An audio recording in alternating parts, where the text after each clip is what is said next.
What? There's one chapter where we're talking about not directly talking to or having anything to do with spirits, which is quite different to what you're taught in religion. You're taught to rebuke and, tell them off and, cast them out and do all sorts of things. So my question was, aside from the command not to be in contact with spirits, do you think there is an actual physical danger in addressing evil spirits or antagonizing them, even though we're believers and obviously not, attempting to worship them or befriend them? Do you think there's a physical danger there, or would you just be... I mean, I know we're happy to just obey the command, but do you think there'd be a physical danger? Well, not to a spirit-filled person, but the thing of it is, a lot of non-spirit-filled persons or people are like the, examples we see in Scripture. It says that greater is he who is in us than he who is in the world. It's speaking about the spiritual connection. But the ones that are not, that are just listening and they've just learned to mimic, they're not spirit-filled, and Yahushua's not in them. And, that's why they fall away and they convert to atheism or Judaism or whatever. But, yeah, they're in danger. So the general policy that we have to follow is to not speak to the demons, but speak to Yahushua and rebuke that he rebuked the demon. And I don't speak to demons directly. I'm always looking at him. I'm not looking off somewhere else and going, I've got this power. I don't have power. Yahushua has the power. And I always draw on that knowledge that he's the one that has authority, and I'm just a vessel that he can operate in. And that's what we are. Our reasonable service, our worship, is to offer ourselves to be available. And it has nothing to do with our will. It has to do with his will.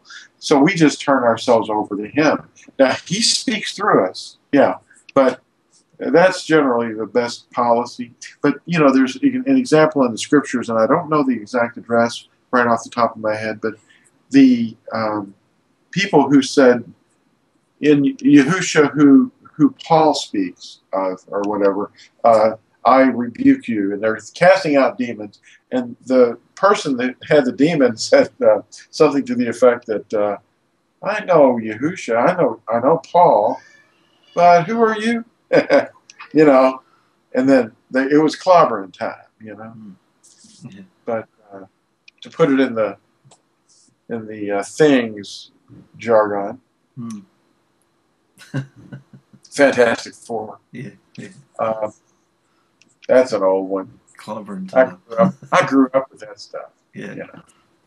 I knew more about that stuff than I did about Scripture by far. Yeah. But yeah. Anyway, the spiritual warfare is prayer, and us speaking and connecting and staying connected with Yahushua. Pray at all times, And I think that's the best policy.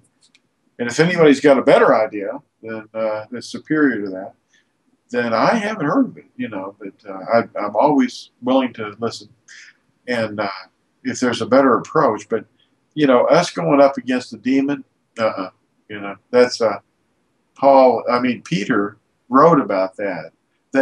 He mentioned it in one of his letters about the spiritual realm, and we just can't, because see, they're a higher creature and a higher order.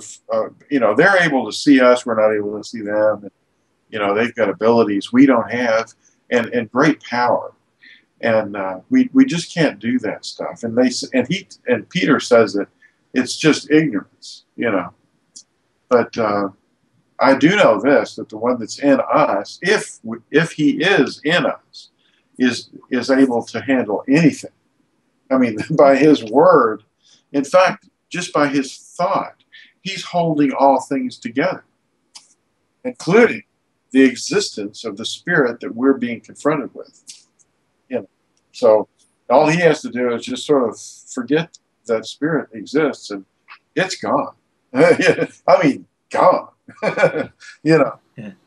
When I pray for people or demonic strongholds on teachers that I pray for, I ask him to rebuke the demon and send the demon out of the person into a pit of darkness for holding, not to bother other people with, but to put that person, that demon or that spirit, in a place awaiting judgment day.